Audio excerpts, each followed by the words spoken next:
Hello, Facebook community. This is Liz. So excited to be doing a Facebook Live with all of you tonight.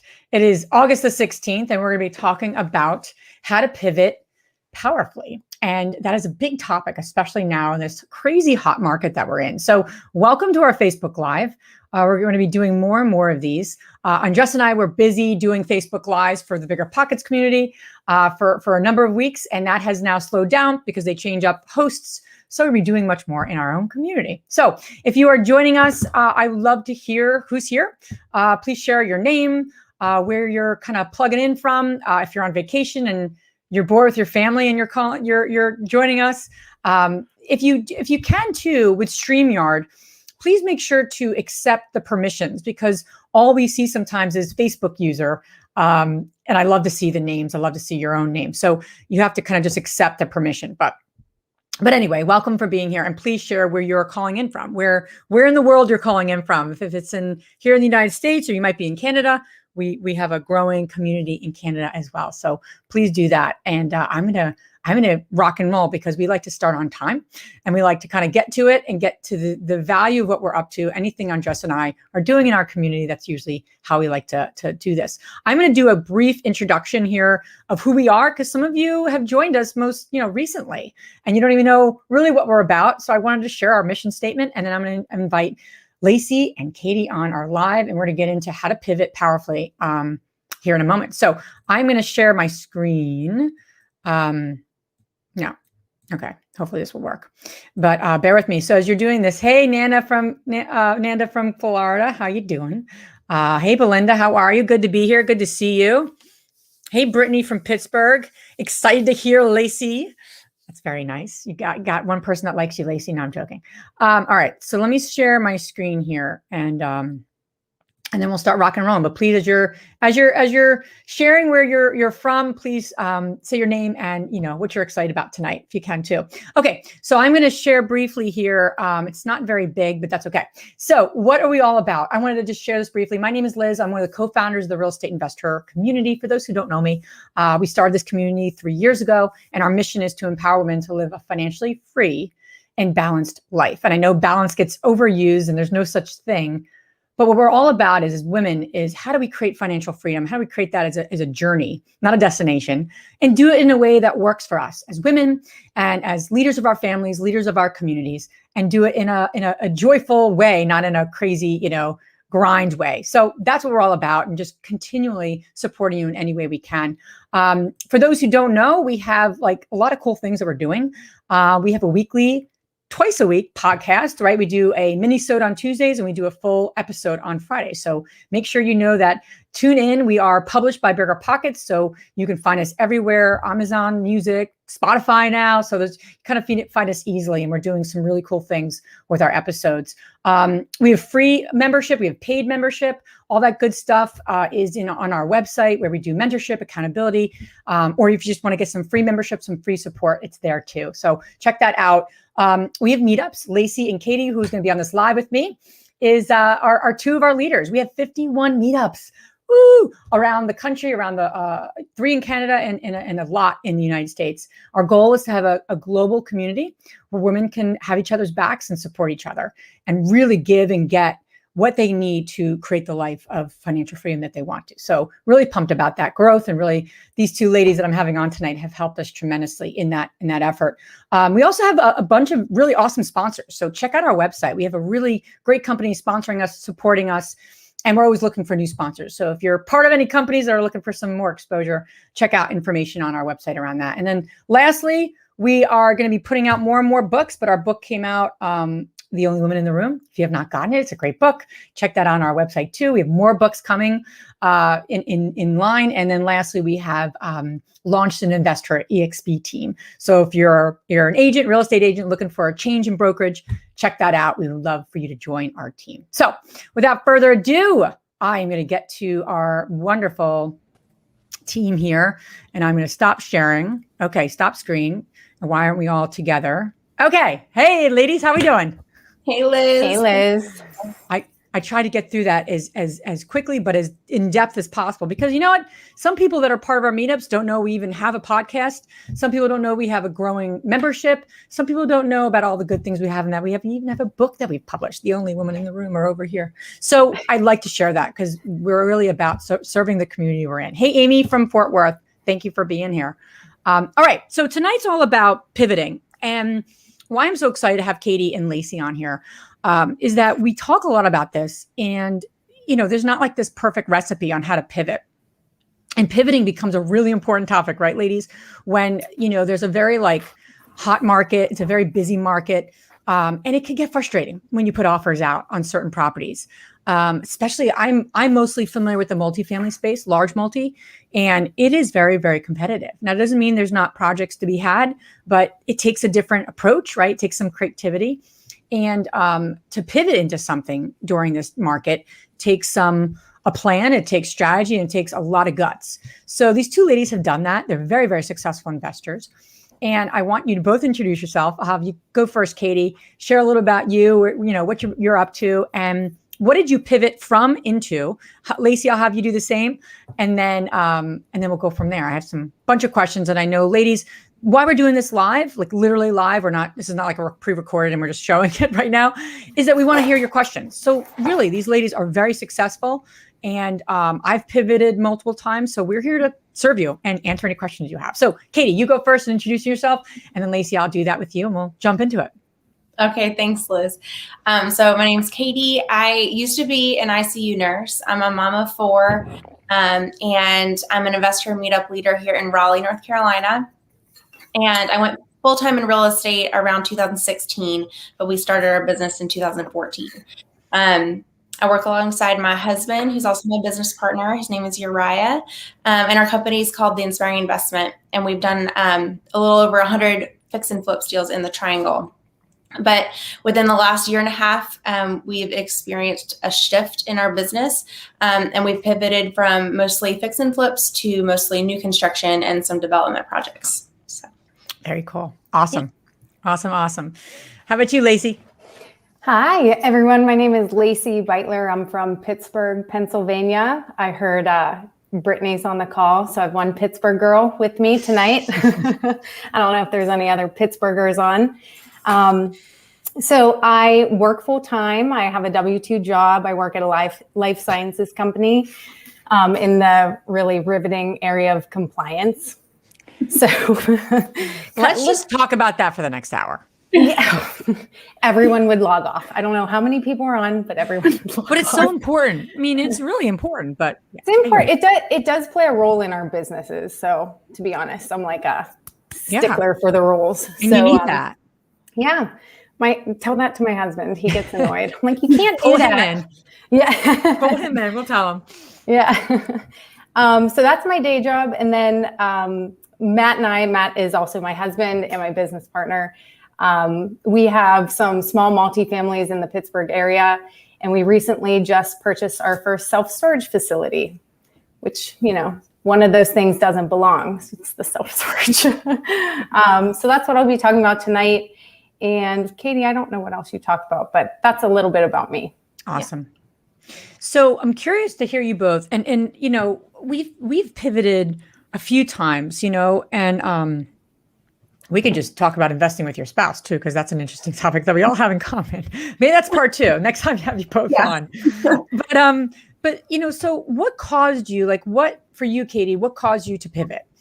Was it just the competition? Because I would imagine right now flipping, there's more competition, right? I mean, I would imagine. Was it another reason, or what kind of, did you see it happening and you kind of got in front of it, so to speak? Or what was some of those questions and things like that? Yeah, in a way. So we had kind of scaled our business to where we're doing about 20 flips a year, give or take. And we, in our marketing efforts that we were doing for fix and flips, we happened upon a lot in 2018 and ended up, it was a much longer process than it should have been, but we ended up building a house up from the ground up for the first time in 2018. So we had done that, And then we bought 2 more in the following year from a wholesaler. And then the following year, and that's along with our deal flow of flips. And then 2020 happened, and COVID and all of that. And our deal flow just went down because the market got so hot. I think that the need wasn't there.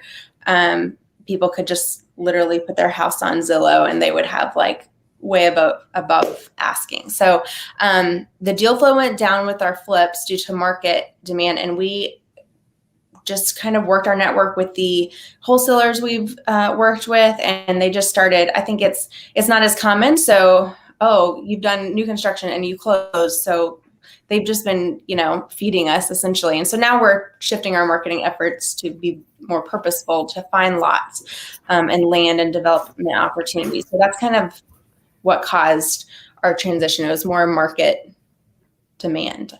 But you focused on the same market though. So you didn't look outside your market. You really just changed up your kind of like your niche, if you will.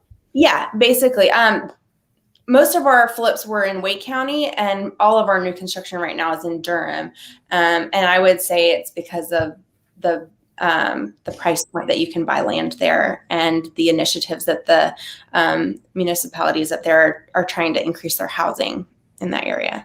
Yeah. I mean, North Carolina is like, because I drove down there for our family 10-hour crazy ride long with a 4-year-old and a 7-year-old. That's like that's seriously, someone should have just paid me to do that. I don't know. It was very torturous, but regardless, I mean, it's fascinating to see how much North Carolina is underdeveloped. That's a whole other interesting, the amount of people like going there is just nutsy, right? In terms of people coming into the state. So you have that. You were dealing with that too, right? This enormous demand, but it's also enormously competitive overall. Yeah. I mean, from large multi to new construction, I would imagine, in North Carolina. Yeah. Okay.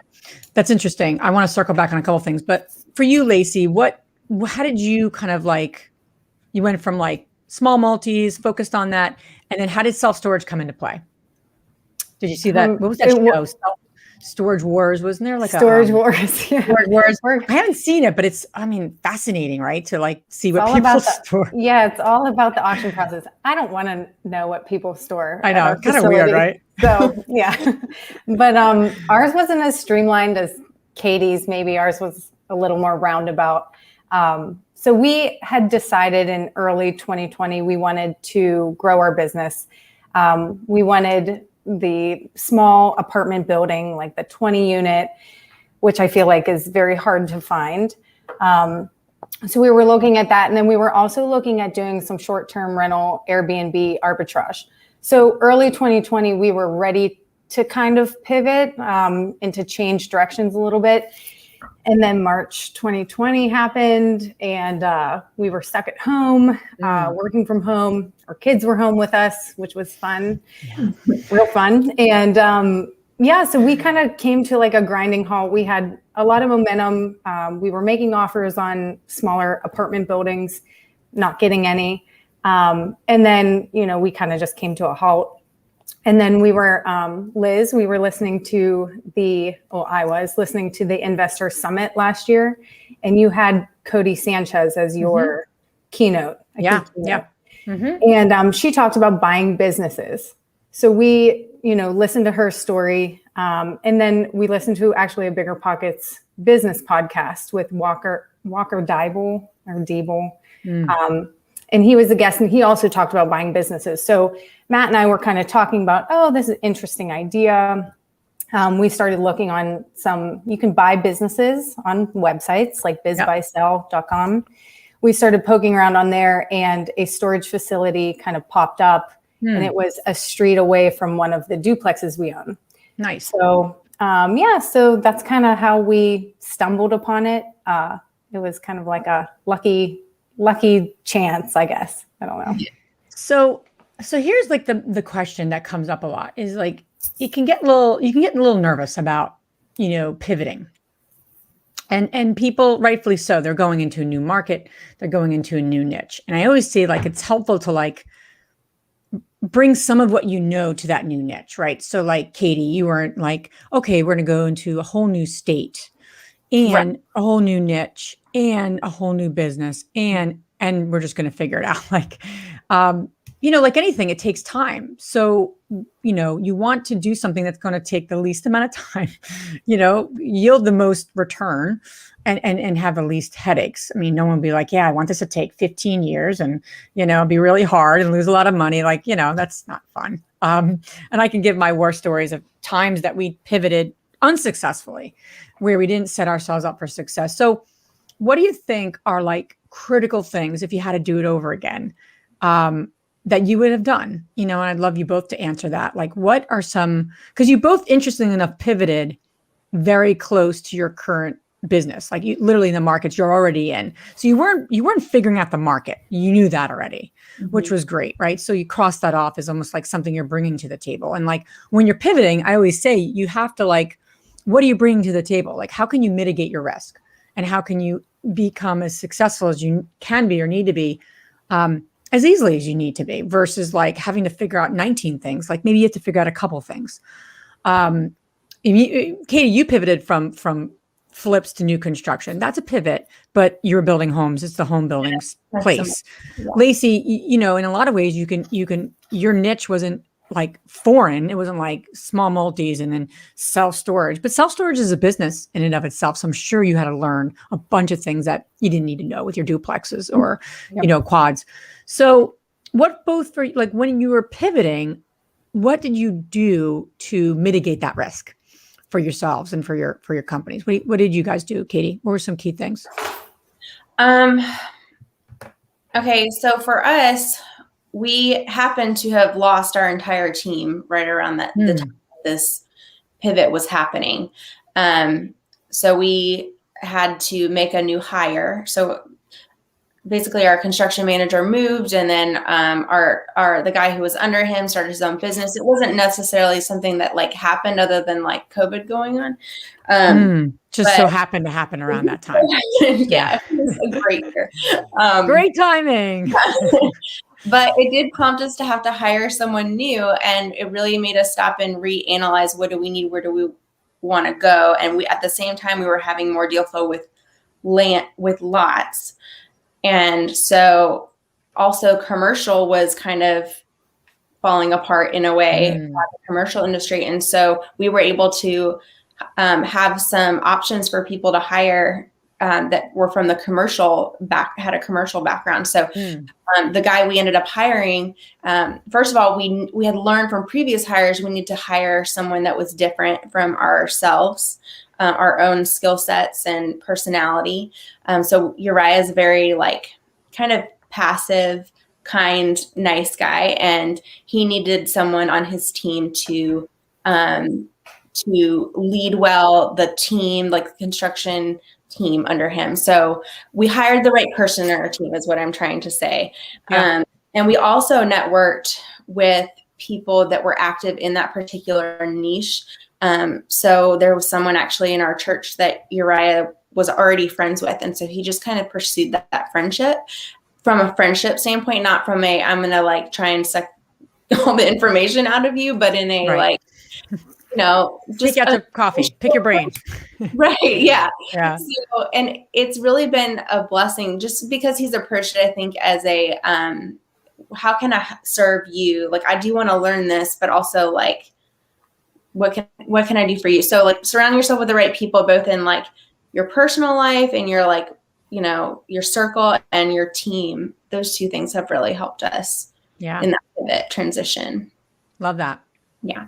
I love that because, in a lot of ways, the pivot, I feel like so many women are, we live in the how am I going to do this? And, I know I posted this on my little run with Liz. It was really hot. I was like overly sweaty on my run with Liz that I posted today. I'm like, this is a lot of sweat going on here. But anyway, I posted anyway, how to get over my fear of that. But I talked about who, not how. Dan Sullivan wrote a book called Who, Not How. It's a great book. And it's like so many times in the pivoting, we want to figure out how.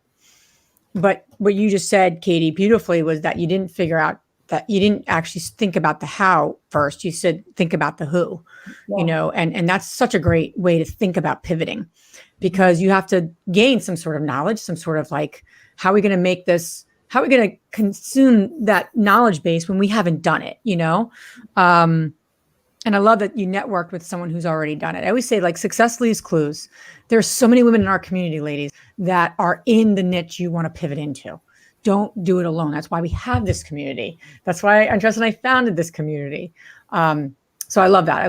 And I also love that you found someone that you knew personally, right? That you trusted, you liked, there was a common thread there. It wasn't just some, random person that you never met, but that's neat. And then that you can build that relationship. So I love that. How about you, Lacee? What did you do to kind of, shift that a bit and pivot into something all new? So I'll admit we were not super confident. I mean, we came across this, the numbers worked. We analyzed the deal. We did it every which way we could because it was a new deal for us. But I think the biggest part that kind of put us both at ease was the seller was also from Pittsburgh. He's the one who met us there. He, toured the property. He said, "Hey, any questions you have?" It was super nice. I think he kind of put us at ease. We asked him why he was selling the property. He was moving on to bigger and better apartment buildings and just wanted the cash. So I think all of that, like knowing it wasn't why he was selling, and that he said, "Hey, please reach out to me if you have any questions." He had a manager who, even after the transaction had closed, we had reached out to her for a couple questions and I think he said, "Don't be shy to ask questions." And I'm not shy. So I did ask the questions, but it gave me a level of comfort that I needed to go through and purchase the deal. So I think that's important, to just ask the questions. Who cares if you think that they think they're dumb questions? They're not. If it puts you at ease, they're a good question. Did you run the project by anyone that that has self-storage experience? Corinne, our friend Corinne, she actually, she is in one of the chapters and the only woman in the room. And I had actually reached out to her. She was one of our virtual speakers whenever our meetup was virtual. So she gave the Pittsburgh ladies a glimpse into the self-storage life.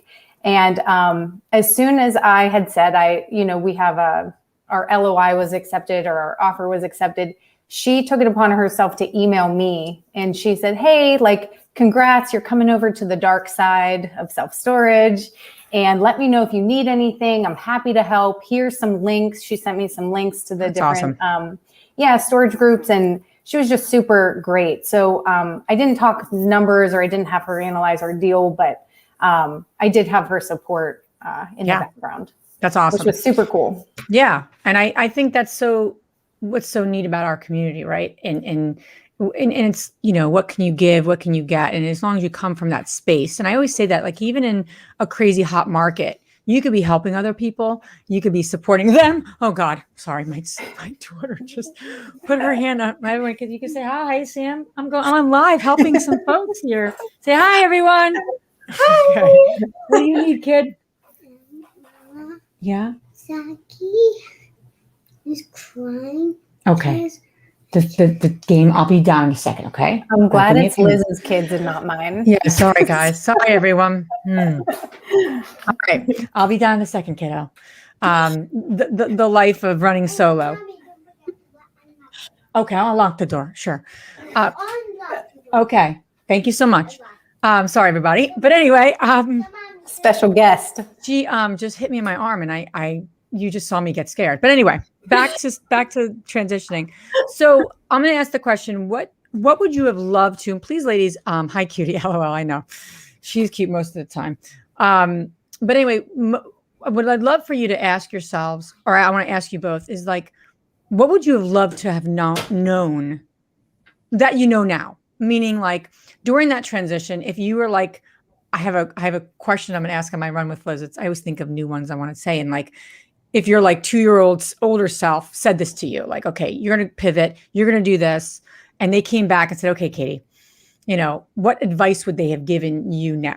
When you started, in other words, and what would you say to women pivoting? What would have been great things to have done or know, about the process that you wished you known when you were pivoting?" I guess so I'll start with you, Lacee, if you want to answer that, if that makes sense. If I wish I would have known, I don't think I knew exactly how much work it would be. Like you said, it's a different business. So there's a lot of similarities with small multifamily, but there's also things that, don't apply. Like we didn't know we had to pay Pennsylvania sales tax. No one told us that. Okay. Like just little things that have popped up that you have to do. And there's a lot of little things that add up to a lot of work, but in a different way than like when something little pops up with a small multifamily. So I guess, what's the question? I'm supposed to say what I would have learned. Yeah, no, like what would you have loved to have known when you pivoted, or that you didn't realize you needed to know, I guess, which is what you kind of answered. I would say just to really understand your new pivot wherever you're going, and to give yourself some grace, because you're going to drop the ball on some things. You're going to forget some things. You're going to not know that you were supposed to do some things.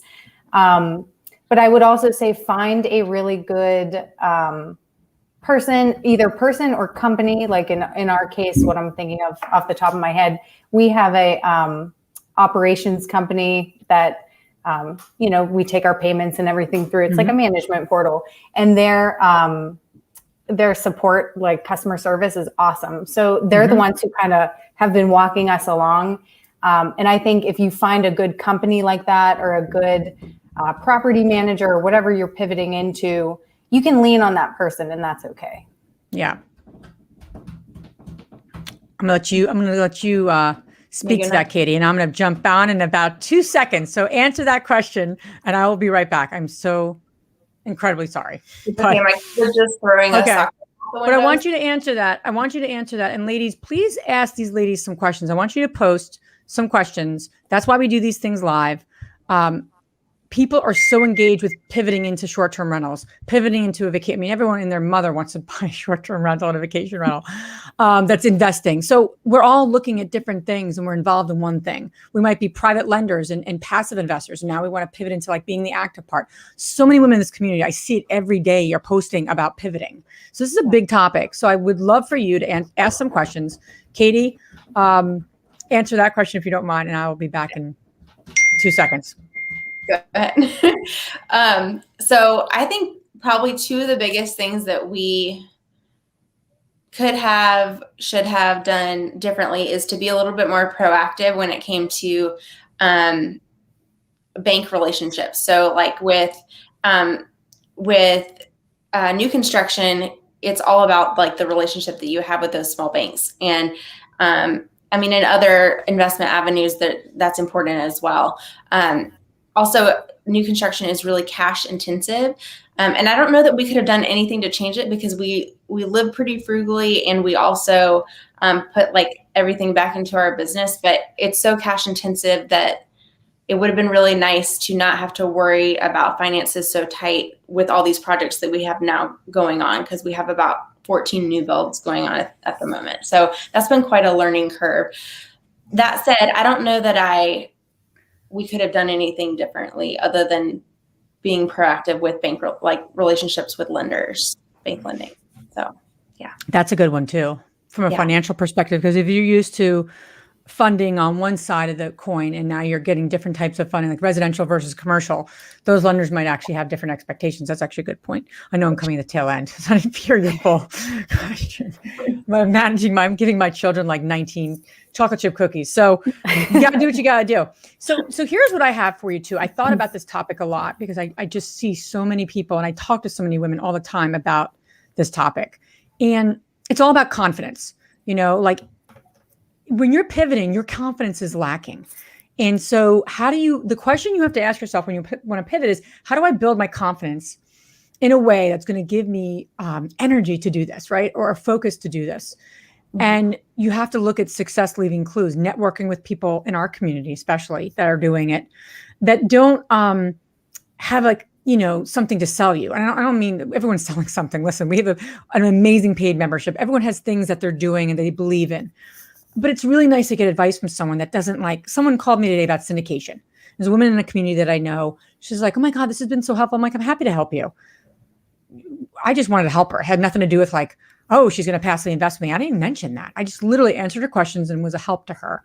So you want to get your confidence up by asking people that want to just help you for really no other reason than to help you. And I think that's important rather than having like an end of helping you. Like Corinne, who's amazing. She leads the Philly group, has a very successful self-storage business, sent that note to you to help you, Lacee. You know, the friend that you have from your church, Katie, wanted to help you guys, right? There was no like 10 strings attached. So it's not always like that, people that you meet. So you want to be mindful of that. So the key is, how do I build my confidence? What do I need to build my confidence so I can do this in a powerful way? That's the question you need to ask. And the answer for Katie, for Lacee, and me might be a little different. So that's why you have to answer that question yourself. It's got a couple questions. Facebook user, I don't know your name, that's okay. Do you think you need to be an expert first in one spot before you pivot to another? It's a great question. Either of you want to take it? Lacee? Sure. Who's on the hot seat? It's like, do. I'll do a little. I'll take it. I don't even know if I would call myself an expert in small multifamilies. I think it's really hard to get to, in my mind, to be an expert. I do think that you should have a baseline of what you're doing, or if you're in one area of real estate, how you can take that area of real estate and transfer it over to what you're pivoting to. So I don't think you would need to be an expert, but I think you should have a pretty solid understanding, and then a solid understanding of the next step for you, wherever you're going. And it also goes back to the who, not how. So if you literally have to be the expert in everything before you pivot, that could be intense, right? Like, I'll give you a great example. I've had a goal of wanting like to buy a vacation rental for a year. I probably talked about this in January on one of my runs with Liz. And, our goals have shifted. Our focuses have shifted. I don't have a vacation rental.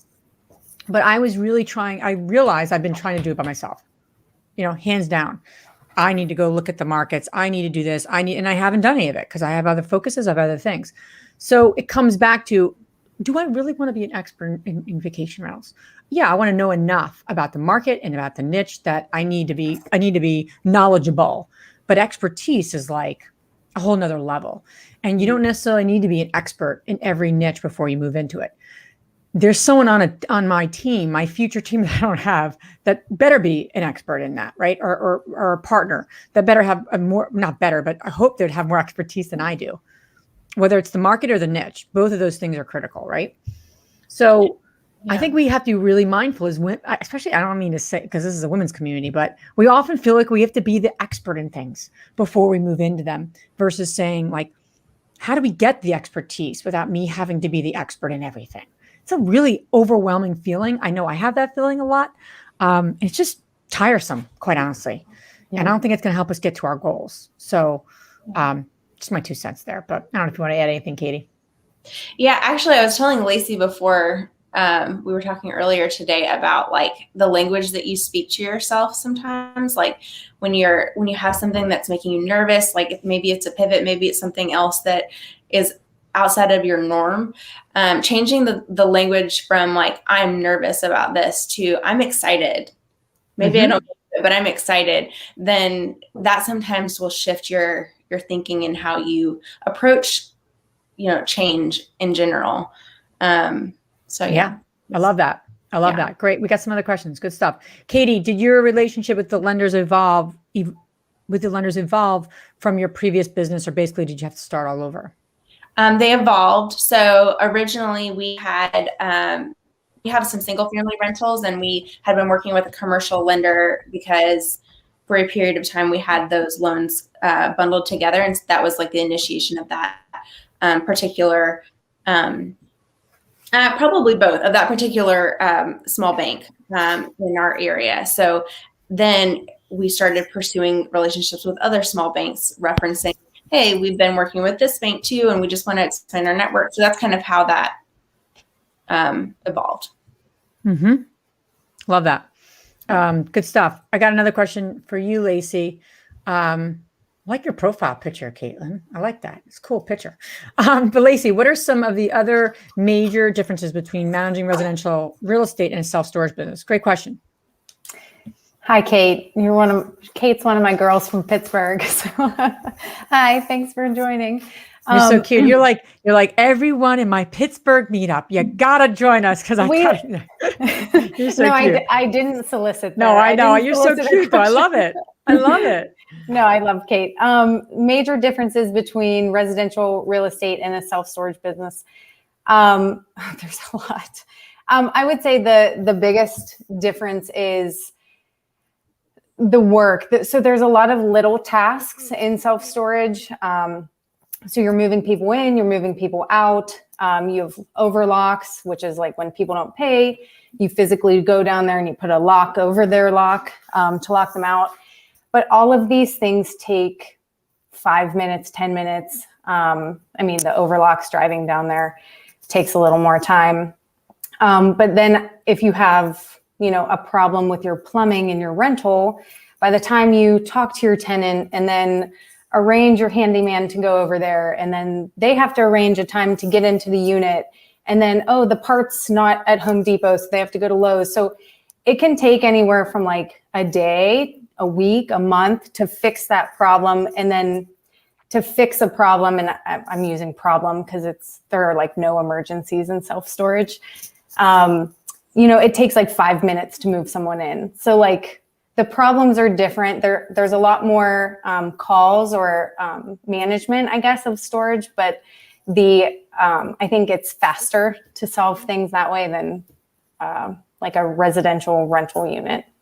I'm curious, just a follow-up question to Caitlin's is, knowing what you know now, what are you focused on growing? Are you looking for more small multis?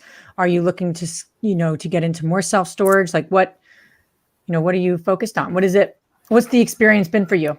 Are you focused on both? And it just depends on what I think I'm a storage girl now. Oh, wow. You are gone to the dark side. I have.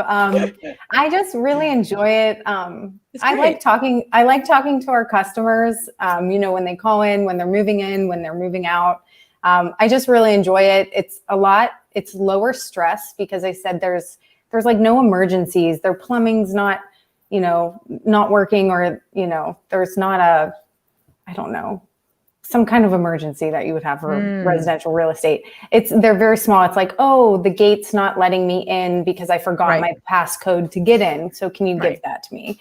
That being said, if we found like a home run duplex that was pretty close to where we invest now, you might do it. We might do it. Sure. But right now we're focused on other storage facilities. Love it. I love it. Very cool. I'm excited for you.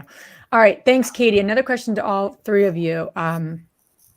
Facebook user. I wish I knew the name. If I may, this is a great question. How do you self-analyze if pivoting is the right move, or if we are just kind of giving up when things are getting too hard or trying other things? It's a great question. That's a great question. And either of you want to It's a hard question, but it's a good question. Well, it's a good philosophical question, right? So if you're pivoting because what reasons are you pivoting for? And I think that is something really helpful to get clarity on for yourself. Yeah. That's kind of core. You go ahead. Okay. For us, I guess we weren't really giving up, and that goes with what you just said, Liz. You have to know your why. We just wanted to grow our business, and the market, at least in where we live and where we invest, it's very competitive at the duplex, triplex, quad level. So we knew we wanted to grow. And so we didn't think it was going to happen that way just because the market was so crazy, so crazy still here. But it did kind of feel like I wish I knew who asked this question. It did kind of feel like the shiny object syndrome, like, I have duplexes, but now I'm going to look at self-storage. And so it did kind of feel like you were scattered and like you're losing focus. But I think to have the clarity to know, no, we want to grow. We want to buy a business. This one popped up. We're going to look at it and it makes sense. So I think you just have to plant your feet and do your homework and go for it, if that helps. Yeah, Nanda from Florida, one of our another InvestHER Meetup leader. Anything you want to add there, Katie? I have some thoughts too. Yeah, I think it's different if you were like, I'm giving up on real estate investing, right? Like, it's what opportunities are in front of you. Like, we pivoted not because we didn't like flipping necessarily, but because the market made us, or we couldn't find deal flow or whatever. So I think it's like what they said, what are your goals and intentions? You know, sometimes the avenue in which to get there changes, but the goal, you're not giving up on a goal just because you pivot. Yeah, no, I love that. I think you're right. There's such an overarching, like what's happening in the local, state, and, general economy, right? So if you said, I want to get into flipping and I want to go into this market only, and you might be pushing up against a hard road, right? Just off the bat. So you have to be mindful of like, why you're doing it. And then is it going, and I also think you have to really focus on like, what are your goals? Because if what you're doing, the market and the niche, is not moving you towards your short-term and your long-term goals, then the pivoting always makes sense to me. Can you pivot too soon if you're not getting what you want, the goals you're getting? Sure. But I think it's like, if I'm looking in this market for multis and everyone and their mother is looking in that market, like, let's use Austin, Texas, no offense to Austin, Texas, but it's literally on every list of the hottest markets. Raleigh, North Carolina, no offense to you, North Carolina, but literally one of the hot. Now, if I said, I want to buy a multi in those areas, everyone and their mother wants to buy a multifamily in those areas. So now I'm not saying you can't find a deal, because I believe there's properties everywhere. And if you see it, it's going to happen. But you also have to know what's happening in that local market and say, well, what's an hour and a half from Raleigh that maybe not many eyeballs are as on, or what have you. Like, Lacee, is there as many offers on the self-storage? I bet you didn't have as many offers on the self-storage unit as you did the small multis. I would imagine. I don't know that. Were you up against like 30 people I made an offer on the self-storage facility? Not for our first one, but we just lost out on another one because they had like multiple offers. Yeah. They called for highest and best. I was like, what is this? Like, oh yeah, I know. Welcome to our world, multifamily. Highest Yeah, and best is crazy. like commonplace. Yeah, But crazy. So I think the pivoting, so it's like almost like, your market plus your niche, is that going to move you towards your goals? And if not, you may have to pivot on the niche, or you might have to pivot. I just wrote that down. It's a thought, but you might have to pivot on the market. And right now, like what everyone's doing, like, how can you do it differently? How can you look somewhere that not everyone's looking? That's what I would recommend, because, you're just going to be with the masses of people that literally it's like you and 100 people, right? It's like, that's my rule of thumb too. And I think sometimes you do also, the other question here is you sometimes have to pivot if the market and the niche don't meet your passions, your skills. I mean, there's a lot of niches in this business. And if you listen to, all the podcasts, of course, listen to ours, but there's a lot of people successfully doing a lot of different things. Sometimes I'm interviewing someone, I'm like, oh, that's an interesting business, Here's the last thing I'll say. If it's something you believe in, I don't know if I would pivot until you've like mastered it or gotten some success with it. People pivot sometimes too quick, and if they stayed with it a little longer, they could have been successful with it. Like maybe they have a couple under their belt. So again, there's no perfect, I know we're giving a lot of answers, but there's no perfect wand, like to say it's this or this, but I would just keep yourself in check and be really honest with yourself and give yourself grace. Because sometimes you have to try different things, market, niche, so that's my 2 cents there. We got a Fit Realtor, New Jersey. I love that. And I love the picture with the coffee, of course. And you're singing. I love that. But anyway, it's hard to find the time to focus and ramp up when you pivot. It's true. I'm in real estate sales, but absolutely want to pivot into investing or adding investing as a revenue stream. Teresa. Thank you, Teresa, for putting your name in there. That's awesome. That's a great point, especially when most of your time is in one focus, especially and there's so many great agents out there, right? And it behooves me to say, why aren't there more agents investing, right? So what would you say to that? Anybody have any thoughts? I can take a Yeah, go for it. have. So is it hard to find the time and to focus and ramp up when you pivot? So since I still work a full-time job that is not in the real estate vein, time was really, you didn't want to talk to us in like February, March when we first bought the storage facility. Because that was during COVID too, right? It was during COVID. Yeah. So we didn't close. We made the offer late 2020 and then we didn't close until early 2021, but still, still in the middle of COVID. So we were still working from home. So our lunch hours were totally devoted to, calling the property management, the operations management company that we use, saying, how do we do this? How do we move this person out? So time was just really stretched. We'd put our kids to bed. We'd still work. So that was hard. But now I feel like that we have things a little more under control. We feel like we know what we're doing a little bit. We have some of that time back, but we did put in a lot up front. So I think if you're going to make it looks like you're in sales, but you want to invest, just know up front that you're going to put time in, but it's just the learning curve. You'll get it. You can do it. And then once you have it, you already know it and you can keep going. Yeah. I love that. Yeah, I think also learning to say no has been like a big learning curve for me because your yeses are really important. So being really intentional to analyze your schedule and your to-do list and your tasks. Like, what do I have to do? What can I delegate? That's something I'm still learning. I have not mastered, but learning to say no and practicing saying no will create that margin to be able to focus that energy into pivoting. Yeah. And what's really helpful too is like underachieve. Like I feel like as women, we just want to overachieve. Like I'm going to read 4 books, I'm going to listen to 2 podcasts this week, attend 4 meetups, and make 14 offers. I feel like Liz is reading my mind. Right? Like looking at my to-do list. Just by your profile picture, Teresa, we can tell you're a make it happen kind of person, right? You have a very clever little profile. Like you're probably also like that, where you try to ambitiously have these lofty goals. And then the week goes, you didn't listen to the podcast, you didn't attend the meetups, you didn't read the books.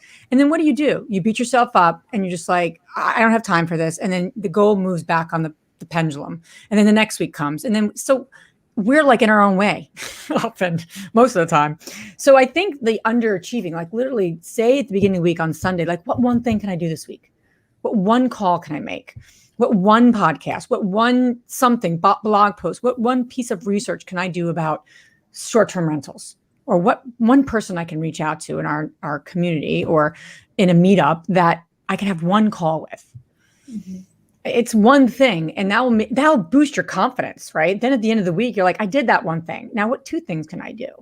That's going to give you momentum versus wow, I'm a loser, And I feel that way too about certain things. I didn't do that. But when you do that little thing, you feel so good, right? And you celebrate it, and you should celebrate that. So we need to underachieve. Like we talked about, Andres and I, part of some event we did, I don't remember, but we talked about micro goals, like micro steps. Mm-hmm. So Teresa, the question for you is next week, right? Or this week, what micro step can you take, and take advantage. We have literally a free membership. It's 5 modules and it's really good stuff. Andres and I are teaching them.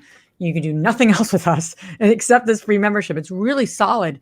And part of it is talking about market, your goals, do that. As a step, use these resources. That's why we've created this community, so you can get the support you need, obviously. So just my 2 cents, my thoughts there. But I love the question.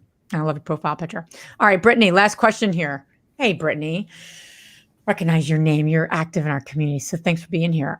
Loving all this information. What's your advice on overcoming the fear of doing something completely new? And then we'll let these 2 ladies go to their families, and hopefully the box of cookies I've given my kids, they're not all gone because I don't know when they're going to go to bed. But anyway, this is a big one. What's your advice on overcoming the fear, right, of doing something completely new? That's a big question. And for the ladies, Katie? And for the ladies on here, before you both answer, we have such a collective wisdom in this community. That's why I love this community so much. For the ladies on our live here, share with how you have gotten over the fear too. I think that'd be cool to see in the comments if you can, just so I know you're still with us, right? The ladies with us here. What have you done? What's your advice? So I'd love to see that in the comments. But Katie, what do you think? What's your advice? Okay, so I've been dabbling in education related to multifamily because really what we do is we created a job for ourselves, and that's not really investing. So my long-term goal is multifamily, along with the rest of the world, right? But I was on a call with someone in that space, and I was feeling a little defeated, like voiced some, okay, like I don't know what to do next. I tend to be an overanalyzer, and I think a lot of women may also be in the same boat. And his advice to me was, take one action that requires no analytics, like a tangible, like thing that has a measurable thing you can show. I did this, check. Like I called a realtor, or I underwrote one. Well, that's analyzing. So something that's not analytical, if you tend to be an overanalyzer. So that's taking action is really what I'm getting to. I love that. And that makes you feel good about like overcoming that versus staying in your head. I love that. Yeah. How about you, Lacee? Hi, Brittany. Brittany's also from Pittsburgh. And she was on your podcast, so I'll plug her podcast episode. Absolutely. So I think you just have to do it, and you're going to be uncomfortable, and it's going to scare you, and you're not going to be sure of yourself. An example I have is whenever we were getting our first storage tenant calls, like people moving in, people wanting to rent a unit. I had no idea. I was fumbling through our computer trying to figure out what buttons to click and how to move them in. But, and my husband was doing that a lot, like the first couple. And then he handed me the phone and he was like, you go. And I was like, okay. So I think sometimes you just have to do it, and then that comfort comes later. So sometimes you just have to go for it, and it's not easy and it's uncomfortable, but you can do it. That's how you grow. Yeah. And what was I forget who said it, but like they said, they gave an acronym, FALSE. So fear stands for false evidence appearing real. And that's a cool way of thinking of it, right? I mean, it's real for everyone. I mean, I know for me, like we're starting to do more private lending, and people have wired us money over the years, a lot of money over the years, but it's different when you're wiring someone money, right? You're wiring them your money. And we've been always so grateful because that's how we've scaled. And that's why we've grown our businesses by raising private money. But now we're on the other side, right? So we're literally wiring people quite a bit of money. And you're like, holy crap, they're going to steal my money? Like those thoughts go through your head now. But my point in saying that is there was like not a fear, but a newness of it. So in order to really overcome that fear in the act of doing it, and you put your best foot forward, whether no one stole my money, the project's working out. So I'm not too worried about that or mad. I'm very happy with the results, but no matter what the actual result is, it's in the doing of it. Like you both are saying, is actually you move through it. Because then you have it under your belt, whether it makes you $1 million, whether you lose a little cash flow. People don't get that. Like you don't have to swing and hit a home run. You want to swing and just get up to the plate, because then you'll have more at bats. It's a bad analogy. I'm not making a great analogy here as the night goes on. But my point is that, it's really about the doing, and then you move through it.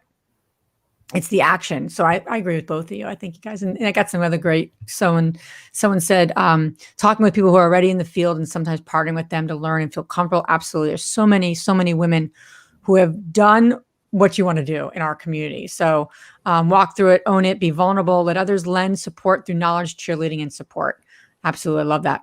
I run the numbers, best case and worst case. That's perfect. I really get honest with myself. If my worst case scenario is still a number I can work with, I go for it. That's a great strategy too.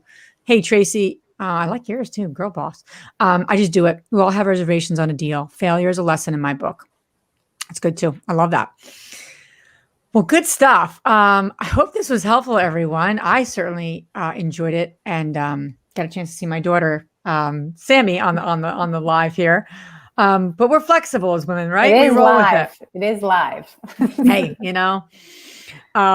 but yeah, I'd love for you both to share before we end. I'd love for you both to share where the ladies hearing this and watching this replay afterwards can learn more about all the good stuff you're up to. Now, both of these wonderful ladies lead meetups, but what are both of your businesses too, if they want to reach out to you or, connect with you further?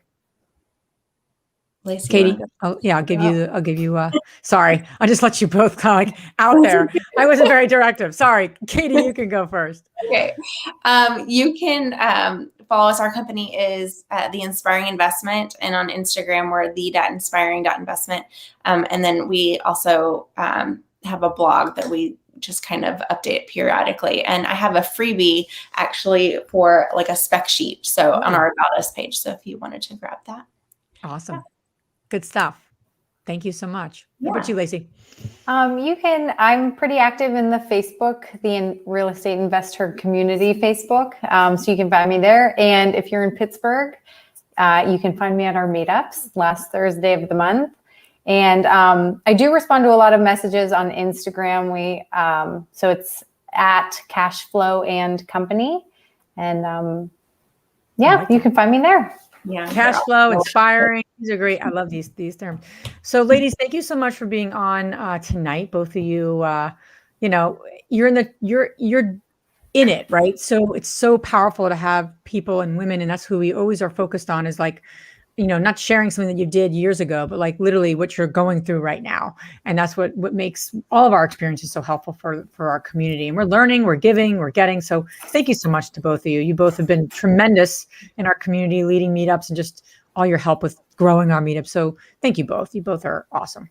Appreciate your time. Ladies, thank you so much for joining us tonight. We're going to have more of these lives, topics that you want to hear. Let us know. Post it here in our comments. Anything else you want to hear more about or do a live on? We just want to be of most help to you. And keep posted. We got a lot of things going on in the fall. So stay tuned on all good stuff happening. But thank you so much for joining us tonight. And thank you both to being on, Katie and Lacee. Appreciate you both. Yeah, thanks for having us. This was fun. Yeah. We'll do it again soon. And everyone have a great rest of your evening, and we'll see you soon. All right.